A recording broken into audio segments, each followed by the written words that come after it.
Namaskaram. Bloom, an online yoga and health camp for children with practices designed by Sadhguru, is going to be happening very soon.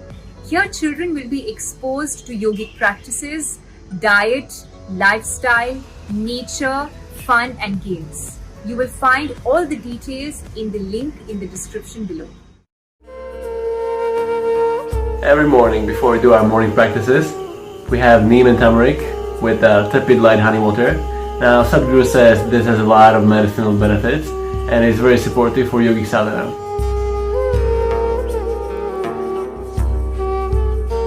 Anything that you borrow from the planet, it will cause a certain level of inertia in the system. Now the important thing is that you're conscious of this and to keep the inertia levels at the minimum. Why always, whether your sadhana is working or not, is always gauged by how much you sleep and how alert you are, is because we're checking the inertia. How much inertia are you generating? If you're generating too much inertia, obviously you need to do something about it. So, the inertia levels will increase if the body does not allow a certain amount of energy to enter the cellular level. For it to enter the cellular level, neem and turmeric as a combination is a tremendous… it's like a dilator. You know what's a dilator? Now if your ophthalmologist wants to look into your eye, he looks into your eye, you don't show much, he puts a dilator. Your eye becomes like this, now he looks into your eye. So this is kind of a dilator for the energy. It dilates the body in such a way that it allows the energy to enter and fill up every crevice in the body. This is important. Otherwise, if you do lot of sadhana, not neem and turmeric is not the only things, these are physical supports. Other sadhana itself is doing it. Neem and turmeric is a good support because it dilates the cellular structure in such a way that it is able to absorb. As you do your asanas, the body will simply crackle with a different kind of energy.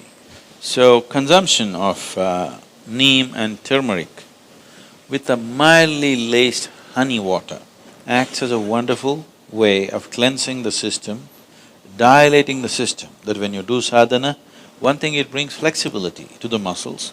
Another thing is because the dilation brings flexibility to the muscle, and that flexibility as a consequence becomes a way that you slowly build the system into a more powerful possibility.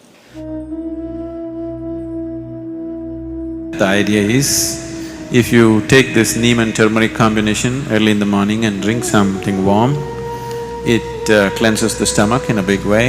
If there are any minor infections in your stomach, it'll go away. And it also kills the cancerous cells in the body. Honey is the only substance found on the planet whose chemical composition is very close to that of human blood. If you change a few things, it's almost like blood. Daily consumption of honey can do a lot for your health, especially people who have excess mucus problems. It's very good for your heart, it's good for your brains, it keeps your mind alert, and it's highly energetic. If you cook honey, it'll become poisonous. Honey should not be cooked. I know people are baking it, cooking it in cakes and other things, it's not a good thing to do. Certain part of the honey turns poisonous if you cook it. You should put it in warm water, not in boiling hot water. If you put it in hot water, it sets off a certain kind of enzymes, behave in a certain way in the honey that it tends to take away weight from the body. If you put it in cold water, it behaves in a different way, and accordingly it adds weight to the body. It is not that a few spoons of honey that you're taking is putting weight to your body. It is just that it sets off a certain reaction in your system that your absorption rate is such that you tend to gain weight. So, honey, it has different types of impacts on the system. If it consumed raw, it has one kind of impact. If it is consumed in cold water, it has another kind of impact. If it is consumed in warm water, it's a different kind of impact. We want to consume it in warm water here because we want the system to open up. If you want to integrate the system just for health, somebody is feeling anemic. Anemia means on one level the blood has lost its iron, that means you lost your steel, okay? You lost the strength in the body, you'll feel exhausted, simply exhausted for nothing. Because once the necessary iron is not there, your ability to carry oxygen through the body is less. That means your body, your heart, your brain, everything will be on a lower level of function because you don't have enough oxygen.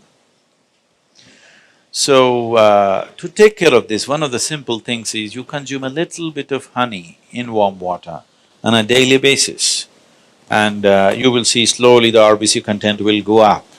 If there's more oxygen in the blood, suddenly you feel a burst of energy, suddenly everything is active, the rejuvenation system in the body is going up, the dead cells are being replaced quickly.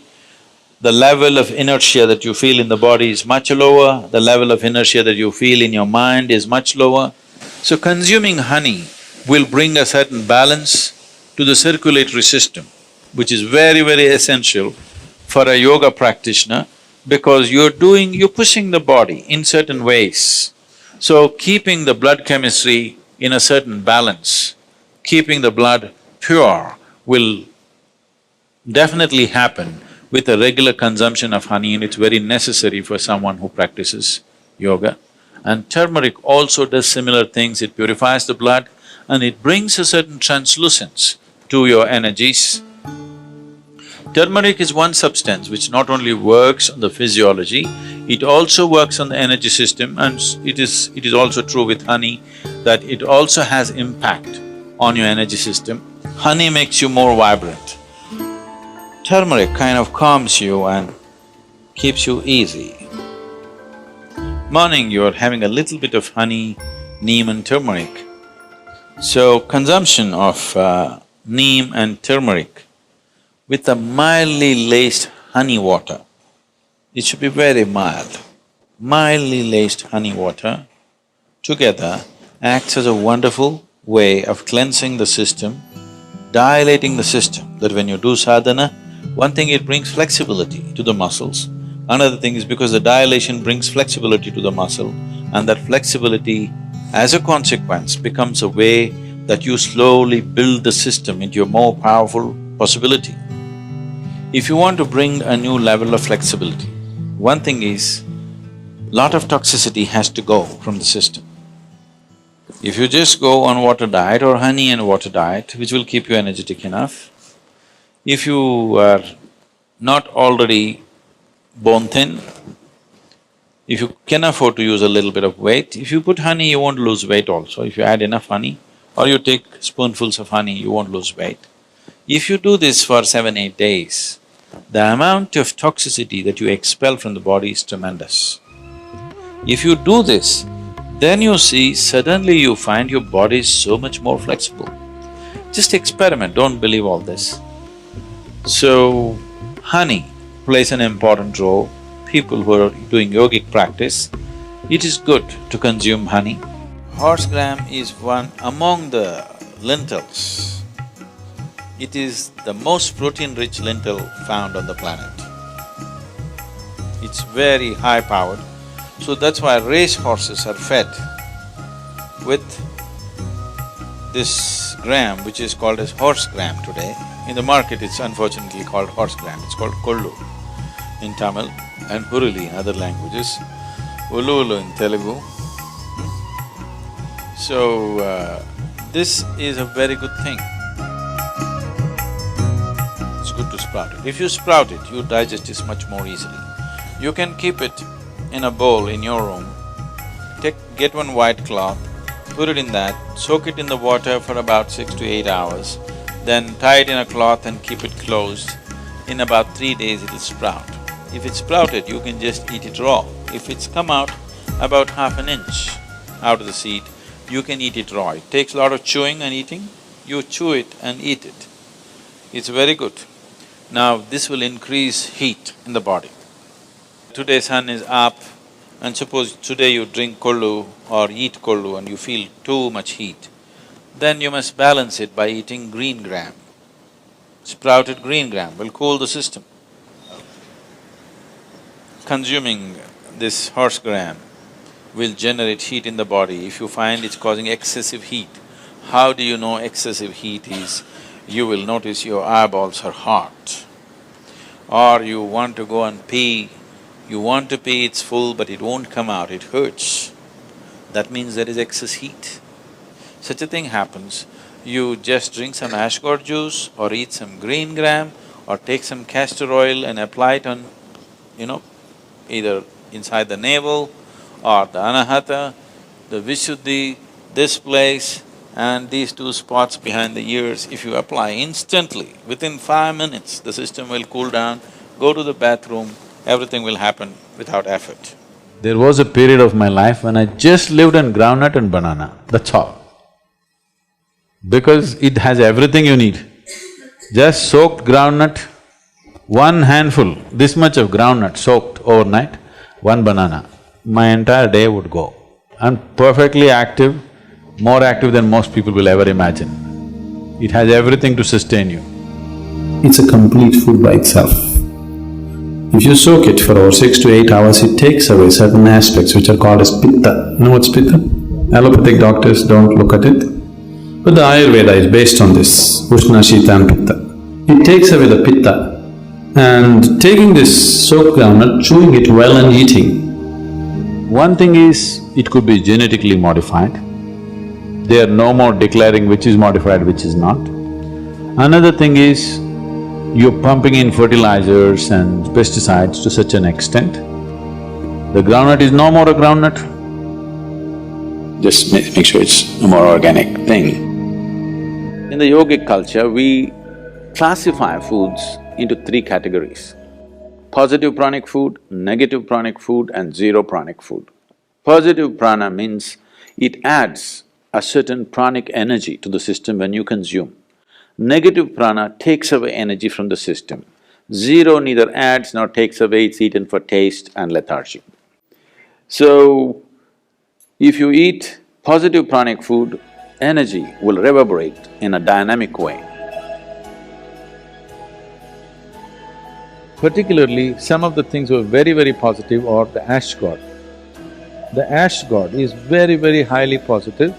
I think these days you're only hanging it in front of your house or breaking at 3 corners of the road and giving it to the buffalo, but you are not eating it. No, this is to be eaten. Because the vegetable has such high pranic energy, you put it in front of your home so that there is nice energy. But if there is so much energy to it, isn't it good to put it into you? It's good to put it into you, especially if you consume… There are many experiments on this. If you consume a glass of ash gourd juice every day, the number of cancerous cells in your body will dramatically come down.